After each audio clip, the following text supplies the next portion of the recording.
I'm making another album, and you'll notice this is an extra episode than the usual 2 episodes a week, and that's because I'm doing a special series breaking down how I am developing my unique style through making albums.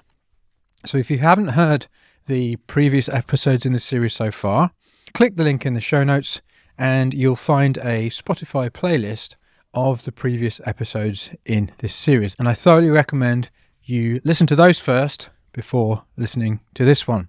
And the reason I'm doing this is, number one, because it's urgent now that AI music generators are getting so darn good at producing generic music. It is now urgent for artists to really focus on creating unique music.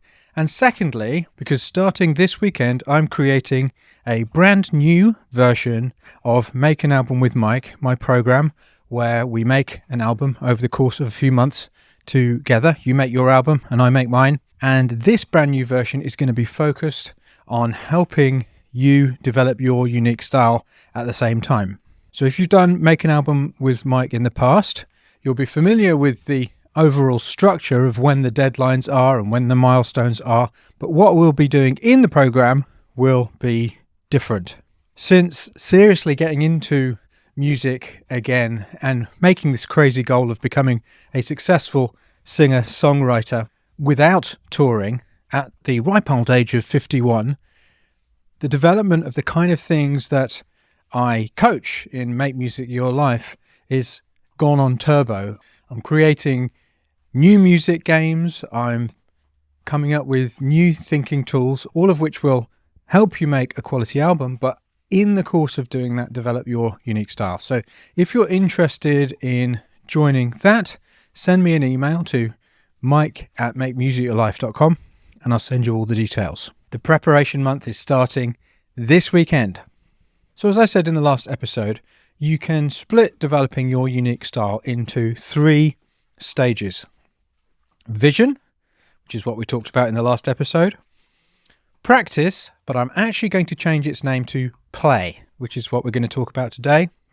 And then in the next episode, coming in a couple of days, there's synthesis. And I might even change the name of synthesis because I know it's confusing because it's not actually synthesizers, that kind of synthesis, sound design. It's actually synthesizing the things that you do in play. So the first thing to understand about play is the reason I changed the name from practice to play.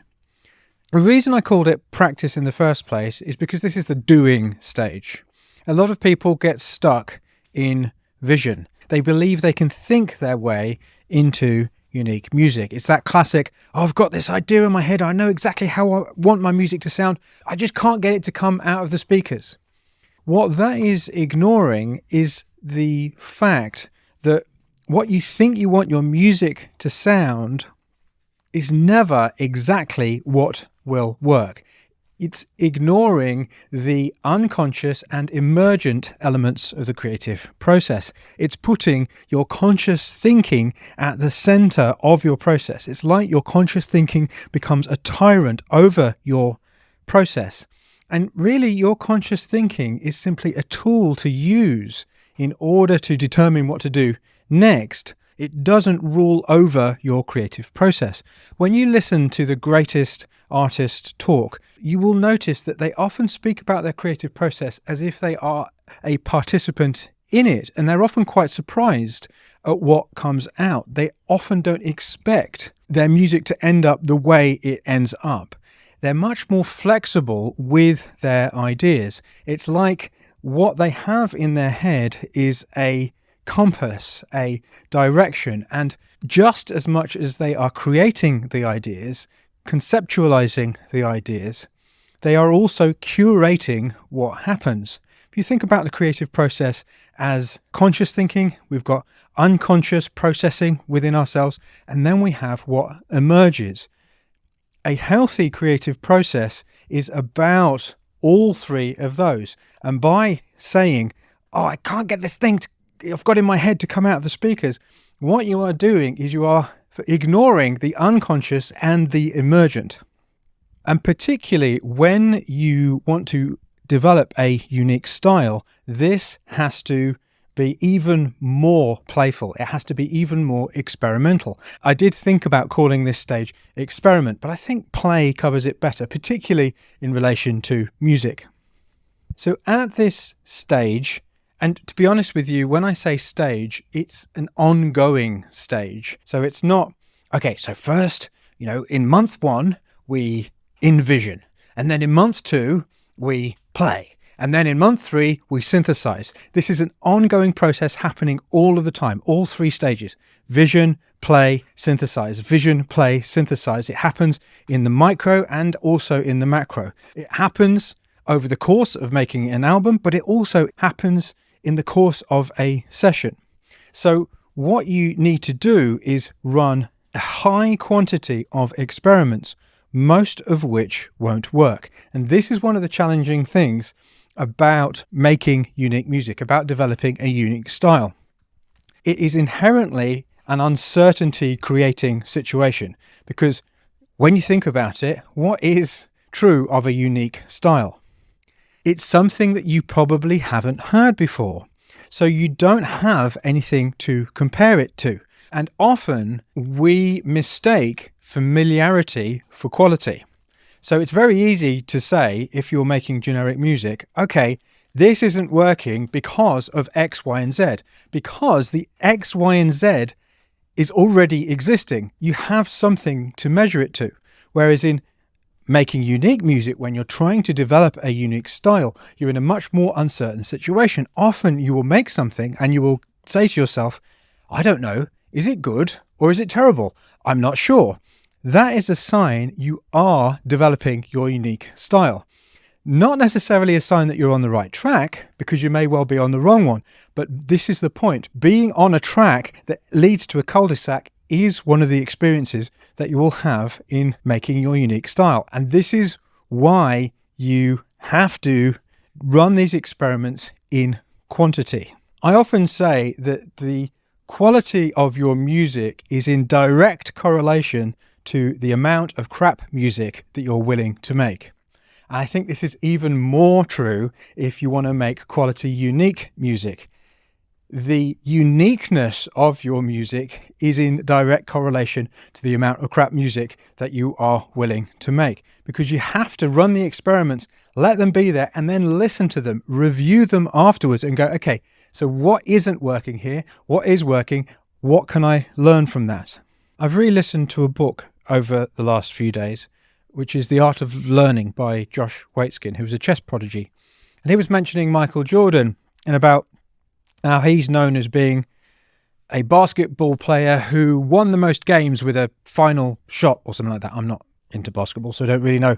But as a result of that, I decided to look up which NBA players had missed the most shots on goal. And it was incredible. What came up as the people who have missed the most shots in goal was like a who's who of the greatest NBA players of all time. And I think this is also true of artists. Of course, with artists, we don't see most of their failed experiments. But how do you get to be amazing? How do you get to create incredible, unique music that changes the course of music? By failing and failing and failing again, by being willing to do that. So experimentation is absolutely essential, as is quantity. Quantity of experiments with a review process in place. So this isn't just random throwing stuff at the wall and crossing your fingers hoping something sticks. It's much more intentional than that. Not when you're actually running the experiments, but certainly in setting up the experiments and in reviewing the experiments, and then as a result of that, redesigning an experiment. Because by being this intentional, this is how you're going to make progress in developing your unique style through the kind of quantity I'm talking about. And if all of this seems extremely overwhelming, don't worry, because the final thing I want to talk about is simplicity. So I think there's a mistaken idea out there that if something is to be unique, then it needs to be complicated. But have a listen to the music that created a new genre. Have a listen to the tracks which were incredibly unique and changed something about music. Of course, there are always exceptions, but in general, most of them were in fact incredibly simple. It was usually about putting together two or more elements, maybe two or three elements that hadn't existed together before, and thereby making something unique. Because when you think about it, when you have extreme complexity, it has this flattening effect. I often say that if you made a piece of music with every instrument that you could think of and you were an expert at absolutely everything, what you'd end up making is incredibly high quality lift music. In fact, making unique music and really delivering something that makes people sit up and go, what is that? What do you call music like that? I've not heard anything like that before, is about simplicity. So when you're running these experiments, you actually want to use very few elements, because you're going to be creating quantity, which can create overwhelm.